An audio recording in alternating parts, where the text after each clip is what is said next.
Hello, Jerry here with Season 4, Episode 30 of Ask Jerry Tachoir. When we first started this video series, we never thought we'd be doing this many of them, and it's been amazing the amount of questions that we've received and the support we've gotten from you. I appreciate that very much and hope you will continue. And for those who have actually got on and subscribed to the channel, that has helped a lot. And I also would like to thank at this time the sponsors who've come forward to make this video series something that it is, and that is Thomas Bergeron. That's the company that I endorse and have been for almost, I guess it's been about 3 years now. I'm so very proud of Bergeron and this company, and this instrument has satisfied my needs. The fact that I got the extended range, which is something that I've been trying to get for over 35 years. Finally, I got what I want, and this is just a beautiful instrument.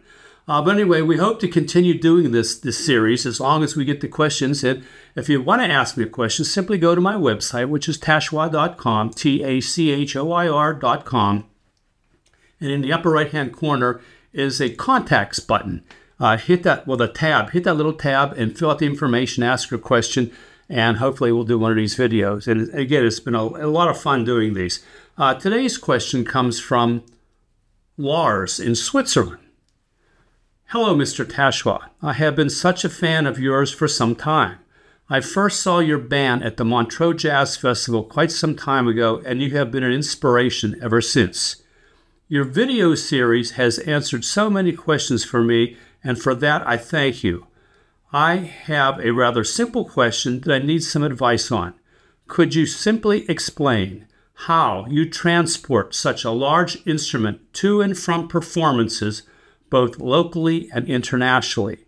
As a struggling mallet player myself, I really need to know what you do. Thanks in advance, Lars. You know, this question inevitably comes up by fellow mallet players, and it actually comes up by a lot of my fans that come to me. They look at this instrument and go, how did you get that instrument here? What do you do to move around the world with this instrument? And it hasn't always been easy.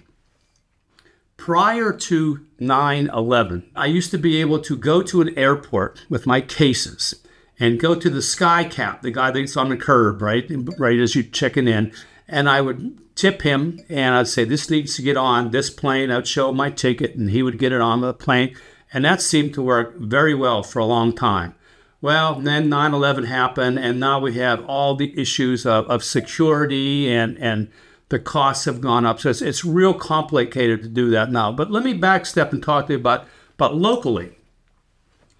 Locally, it's not as much of a big deal. If I have a performance or a recording session, somewhere within, say, 15 miles of my home, then what I do is I take the keyboard off, the silver, the gold bars in this case. I take the gold bars off and I roll them up and I put them in their cases. But the frame and the resonators, I leave assembled and I just slide it into I have a little a Toyota Sienna minivan, and I slide it into that and I lock the wheels down, and I have a bungee cable that I wrap around the crossbar where the pedal is, and make sure it's very secure, and I hook it to some little connectors on the floor. And that seems to work very well. And again, I'm very careful when I travel that way because I don't want to have any sudden stops or any quick turns that might upset the instrument. So that's one way to get to local. Now, if it's over, say 15 miles, then what I do is I put the instrument in the cases because I want to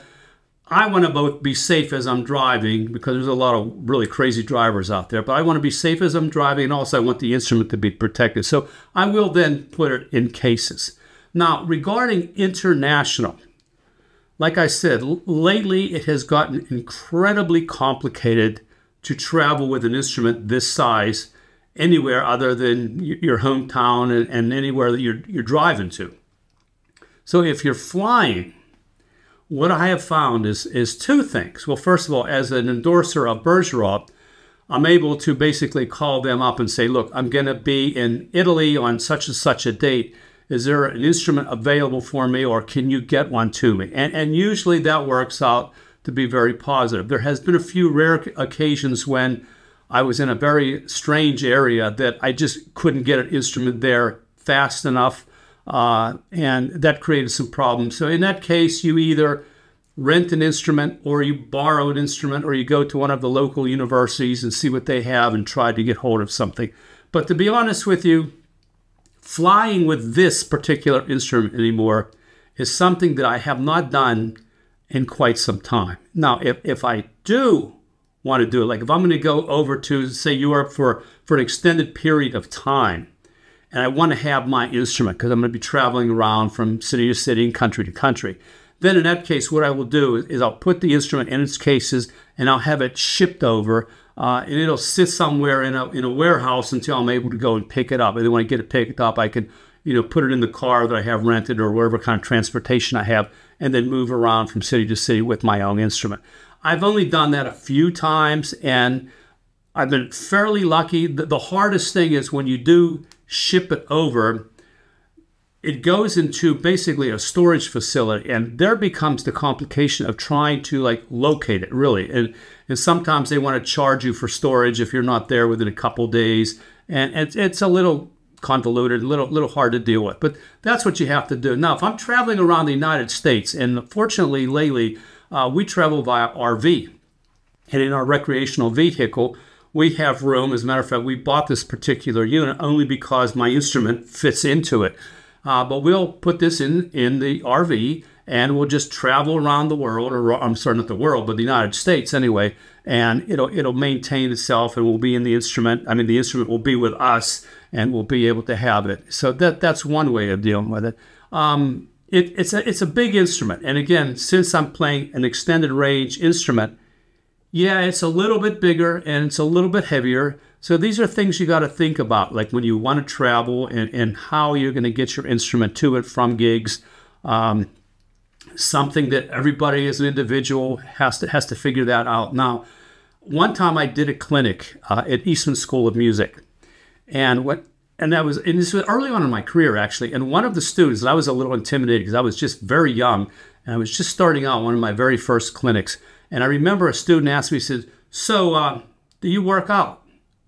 And I thought it was a very weird question to come from Eastman School of Music. But then the more I thought about it, I realized that this is a big, heavy instrument. And a marimba is even bigger and heavier. And do you work out? Yeah, you have to. You have to be able to stay physically strong and capable of maneuvering these instruments. So even though at that time it sounded like a question that I kind of thought was maybe a joke, but it turned out to be a question that he was serious about. How do you maintain your muscle strength to be able to manipulate and move these instruments, and not only move them, but when you're playing these instruments, they're physically demanding. You're standing for long periods of time, a lot of time on one leg when you're balancing on the pedal. So you have to be in touch with your body and make sure you're physically capable of both playing it and carrying it. So Lars, that's really all I have to offer in terms of getting around with your instrument. And I know for a fact that a lot of cities in Europe, they have small vehicles. They have those little Citroen vehicles that are really dinky. And as a matter of fact, one time we were at a hotel and they called up to get a vehicle for me to get to the concert hall. And this little Fiat showed up. And I looked at it, I go, "No, that's not going to work." And the guy goes, "Oh, yeah, sure, we'll make it work. No problem."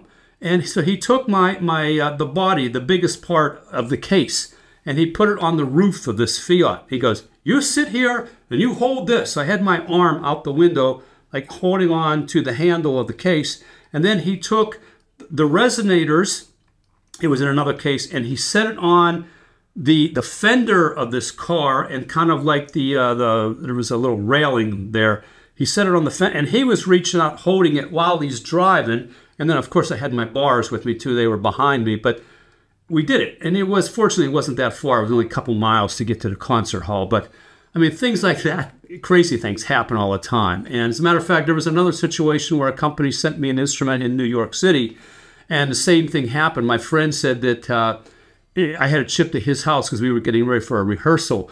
And he said that the funniest thing is this guy showed up, and he said it looked like a pizza car. It was a real small little car, and he had everything balancing on the roof. He had them all tied down, bungee cables and everything. And he was the delivery guy for my instrument. So, you do crazy things to get to the gig, and moving these big instruments is a real drag, but it's totally worth it. And hope that helped you, Lars. That's the best I can offer. And please, we ask you to subscribe to this channel and ask me some questions, and we'll do some more of these videos. Again, thank you so much.